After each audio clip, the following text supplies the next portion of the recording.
Alright, so, Bloblobber Deco. This is the more aggressive kit by far for the Blob. Reason being, for one thing, you have a special that requires you to go in. You're not going to do anything at range with a Kraken. You have to be up close to them. For another thing, you have combo potential. If you don't hit all of your blobs on something, so let's say you just get a 90 or a 60, you only hit a couple of the blobs, you can combo that now with the angle shooter, as long as you've got line of sight on them.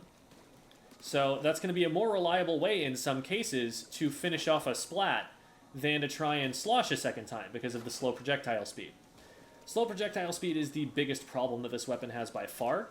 The fact that you just can't reliably deal damage to someone after they get out of a certain range because your shots are literally dodgeable is a big problem for any weapon. You can see there, like, that target is moving, and because of that, I have to aim so incredibly far in front of it to ever hit it. It's very difficult to predict, and if you're just kind of putting the blobs out here like this, an opponent is going to be able to see one of those shots at least and avoid it.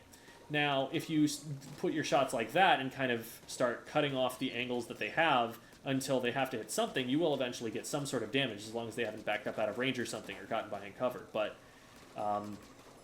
you can kind of work around it in that way. It's still not really going to be a good slaying weapon at medium range. You want to either be hitting damage from blobs from pretty far away, or you want to be close enough that you can get a sort of reliable chunk of damage by getting like a one-shot off with your slosh. Even if you don't get quite all of them, again, you're going to be able to finish a combo off with an angle shooter if you need to. So, if you don't mess it up like I've been doing repeatedly. The Kraken is kind of its own beast. You're going to farm for them quite often, and so if your team really wants Krakens to be pushing in with, that can be a pretty valuable weapon choice to consider, because you're going to be farming for quite a few of them. This weapon paints a lot, and as such, if that's just such an important part of your offense that you want one for every push, this is one of the things you've got to consider. Otherwise, you're going to be playing a relatively kind of supportive anchor position up until the point where it's time to go all in. And then, you might try to get a little bit closer to get a little bit more value out of every projectile so that they're less dodgeable. But at some point, your goal is going to be to get that Kraken off and get things moving. So always be looking out for that sort of an opportunity.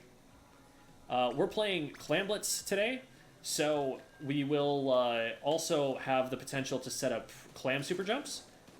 If, for example, we're getting into an overtime situation where all we need is a single power clam to take the lead back, that's really difficult to defend against if I just get a crack into the basket and spam ping this way and pray that they jump to me.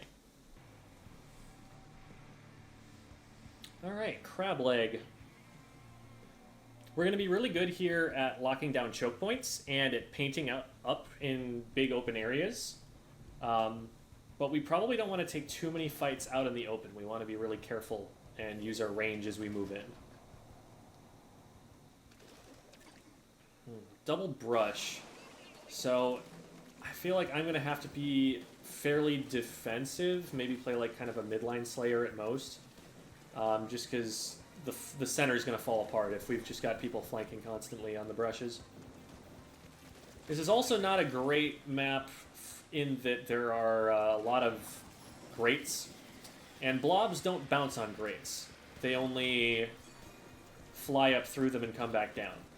So it can be really awkward trying to hit things in those positions. So I might just want to focus more on being aggressive in situations where I have the Kraken.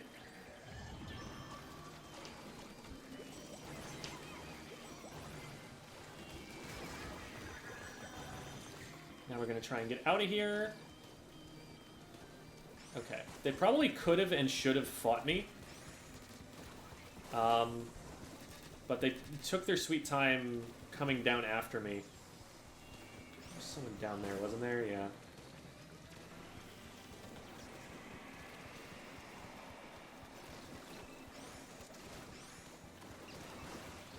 Okay, they're kind of just letting us in for free a little bit here.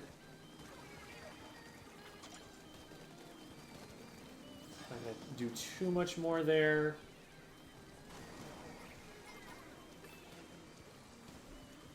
See if I can catch them trying to come back out like I did before. Nice. There's that angle shooter combo there.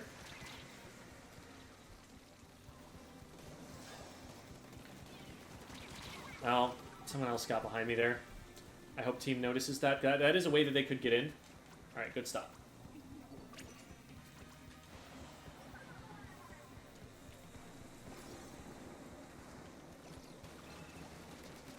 The location ability is definitely pretty nice for a map this big. It's easy for someone to sneak in or something if they're not seen. I'm going to threaten the other side here, just get some paint down from a safe distance. Gives me an opportunity to Kraken as well. Oh, this was a mistake. So you've learned the hard way. Do not put yourself on a grate as a Kraken. You cannot stay on top of those. It's another reason that having a lot of grates on a map isn't ideal for this weapon. There, I was not estimating my dash distance very well. I don't know what they're doing standing that close with the bazooka out. That is very dangerous for them. And there you can see that's a powerful position for me because there's a choke point involved. And so if they're funneling into that choke point, my blobs are taking up a lot of space and making it difficult for them to exist. The projectiles stay out there for a long time, and so it clears that area, or it just hits them if they stick around. So tight corridors like that. There weren't a lot of situations in that match where I was able to use the bounce shots, but bounce shots are really valuable on the Bloblobber. If, for example, someone's up against a wall, it can often even be better to aim at the wall because you've got two chances to hit them. One when the blob goes out, and then another when the blob bounces off the wall and comes back. So that can be really advantageous. And you can also use it to kind of hit around corners a little bit by bouncing the blobs. But that was a pretty good one.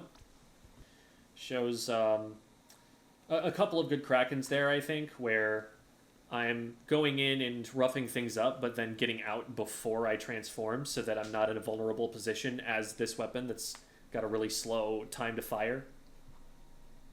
So, I think that was solid.